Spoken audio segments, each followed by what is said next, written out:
What's going on, everyone? It's Super here, and welcome to another Injustice 2 video. Now today we're going to be talking about what happened yesterday with the Watchtower live stream, which was, of course, the gameplay breakdowns for Catwoman, Deadshot, and Poison Ivy.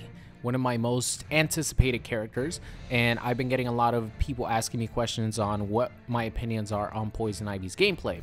So I kind of wanted to talk a little bit about my first impression on all these characters. But before I do that, I kind of want to talk a little bit about my Twitch because I really want to promote it heavily before Injustice 2 comes out. So you guys are going to hear me talk about it a lot. So if you guys aren't following my Twitch channel, which I'll be live streaming Injustice 2 a lot, and I'll try to stream as much as I can before that, it's, you know, Mortal Kombat X. And people always ask me, how can I play with you? That's all I do in live streams, is play with viewers, play with the subscribers. So it's definitely a fun time. So head over there and follow it if you guys haven't already. But here we go. I was gonna go in order, but I think let's start off with the main course. Poison Ivy. Now, during the gameplay trailer, she looked like a rushed down character, right? She looked extremely rushed down, because she didn't use any of her ranged moves, even when she had a projectile, like from up close. But what the guys over at NetherRealm described her as a keep away character. They described her as like a mid to far range character. And based on some of her moves, I could definitely see that. But in my opinion, just taking everything that the character has, yeah, she definitely has strong zoning, but she looks like she has a lot of offensive and mix-up potentials, especially with Plant Yoshi. I don't know what to call him. They're calling him Pukey, and I think Thorny is his actual like name that they gave him, his official name. But I don't know what I should call him. I don't know. Write in the comment section what we should call the Green Yoshi.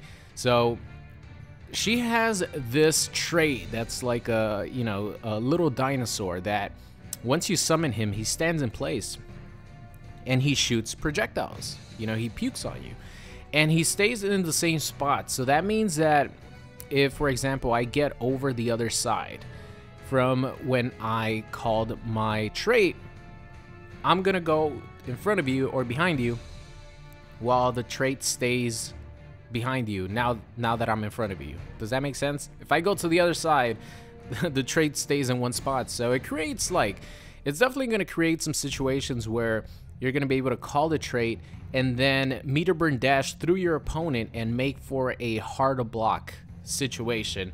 And not only that, but the trait doesn't go away on block from what I saw. So what you could do, especially when the game is close to finishing and you have the life lead, you could just call the trait and block, and your opponent has to respect it. Because if he doesn't, if he gets hit by it, then it's your turn to play offense, plus the trait is still going to be puking on you.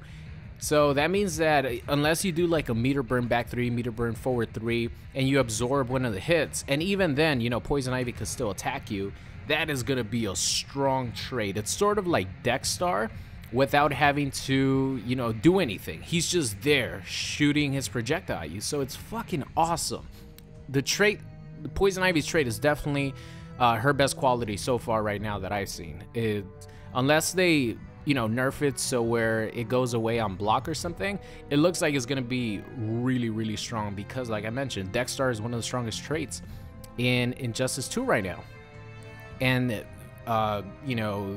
Pukey is pretty much like Dexstar, just that he stays in the same spot. So it might be a little bit better because you could create hard to block situations. Then again, Dexstar does have many other utilities like creating force fields, stuff like that.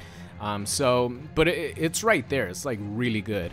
So my opinions when I first heard that she was like a keep away character, I was like, oh no. But the more they showed gameplay of her, the more that I was like, yeah, there's a lot of stuff that you're gonna be able to do offensively to play her. And of course, she looks amazing. Like, I don't even need to talk about the way she looks because we all know she looks amazing. They did a really good job with all the female characters, which I'll talk about Catwoman later.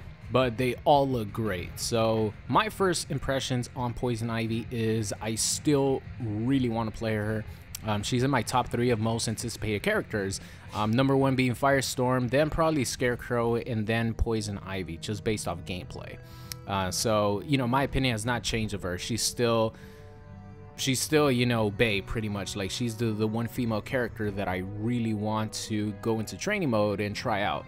And her gear is looking amazing as well. So moving on to Deadshot. Now, Deadshot was a character that I was looking forward to playing ever since I saw him make his first appearance. I know that Matthew Mercer is still the voice actor, but they decided to go with the robotic voice for like his character. And he's an assassin, it makes sense, right? But as far as like for me, I really wanted just to hear Matt Mercer's, you know, natural voice, just like the way Deadshot had in like the very first reveal trailer.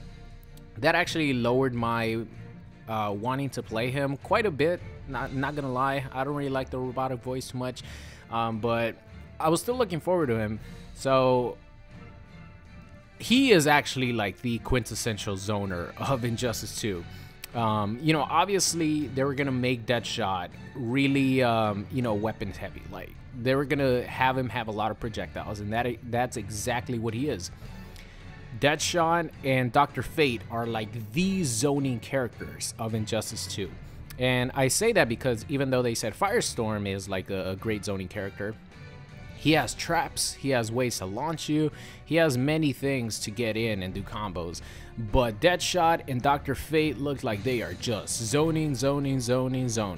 But in my opinion, it doesn't really affect my wanting to play them that much. Like it did for Dr. Fate just a little bit, just because I had such high expectations for him. But you know, obviously him using magic, he doesn't need a fight, right? He's fucking insanely strong. He doesn't even need to touch you. So it makes sense for him, and it makes sense for Deadshot as well. So what they gave those two specific characters makes sense, you know, to the characters. But I still want to play Deadshot because Deadshot and Bane, in my opinion, have the most impressive set of gear so far that I've seen. And there are some combo potentials that he has. You know, it's just not like he's not going to get a combo ever. Of course, Deadshot has some combo potential. And I'm sure that once the game comes out and we get our chance to, you know, get our hands on these characters, we're going to learn a lot. And the cool thing is that his straight shot actually, you know, launches your opponent a little bit. Like you get an extension from it.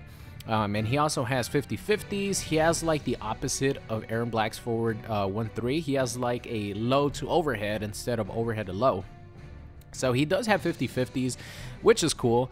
And you know, he looks like he's gonna be one of those characters that a lot of people complain about from the start. I know already. I've already seen comments in my videos where I upload Deadshot gameplay of people complaining already. And you know, his zoning looked really strong, but it didn't look you know, overpowered or anything like that. I think his zoning is going to be just fine. You just have to, you know, be a little bit patient. So we'll get to, you know, Deadshot and how good he is, or how good his zoning is, once the game comes out. But Deadshot, still A. I give him an A because his gear is so cool. He has this awesome looking rifle, which is his accessory. That means you're going to be able to get different variations of it, or just different weapons, like different rifles. It'll be awesome if they give him a 50 cal rifle. As far as like being in combat with it on your back, it's definitely not something that would be possible, but come on. We have a regular person like Green Arrow fighting the likes of Superman, you know, so reality isn't really something that we should take into consideration. So I want my 50 cal as a weapon accessory for Deadshot. So moving on to Catwoman. Now Catwoman, I'm not going to be talking about her too much, for the simple fact that she is a legacy character. She's coming back from Injustice 1, pretty much retaining a lot of, you know, her core fundamentals that made her Catwoman in the first Injustice game. The only difference is that they actually took away her overhead combo starter and they made her mid. So it pretty much like holds true to what NetherRealm is trying to do with Injustice 2. They're trying to not have too many combo starting 50-50s. They're trying to keep them in, you know, the mid combo. It's not like a combo starter. And they got away with a lot of that in Injustice compared to, you know, Mortal Kombat X. So the only thing that I was a little bit disappointed about is I really wanted her cat to be the trait. Her cat is pretty much slashes that give you, you know, not a dialogue combo, a specific combo that is only available through these, you know, slashes that you earn as you use her, some specific moves, her evade, like evading projectiles, that gives you some slash gain, some, you know, trait gain.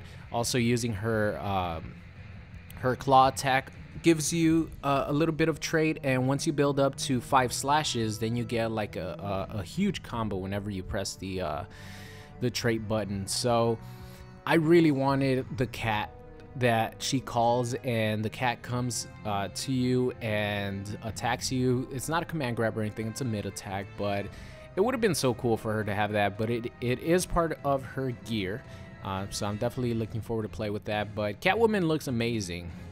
She looks like she's gonna be a rushdown character.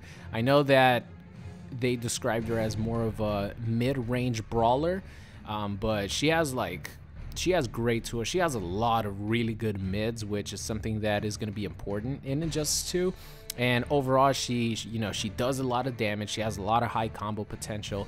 So that's really something I'm looking forward to, because I love doing combos, and, you know, Catwoman just visually is pleasing on the eyes, right? So I'm definitely looking forward to playing her. I will say this, when she first got revealed, I was like, whoa, she doesn't look that good compared to, you know, these other females in Injustice 2, but she has gotten improved so much since that first reveal, that I'm definitely pleased with the way she looks. So I can't wait to play all 3 of these characters, and I give Catwoman a B+.